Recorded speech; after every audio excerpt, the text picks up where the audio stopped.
Jamaican ghost stories that will keep you up at night. No company to walk home. Full story. A young woman was 17 and pregnant. She was living in Brandon Hill, St. Andrew, Jamaica, and was at a friend's house watching movies and hanging out. It got late, but when she was ready to go home, no one wanted to follow her. They were afraid because the road to her house was known to be a duppy road. It was known as a duppy road because no matter the hour, night or day, people would smell the sweetest food cooking. She decided to go home, regardless of not having any company.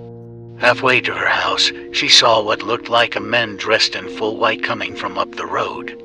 She felt relieved, but as she got closer, she realized that the man didn't have any head. When the duppy realized that she saw him, he started walking in the gutter. Suddenly, her belly got really stiff, like something was terribly wrong with her baby. She took off, and when she reached home, she fell down in the step and couldn't talk.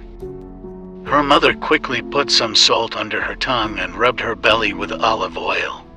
It took a few minutes before she could tell her mother what happened.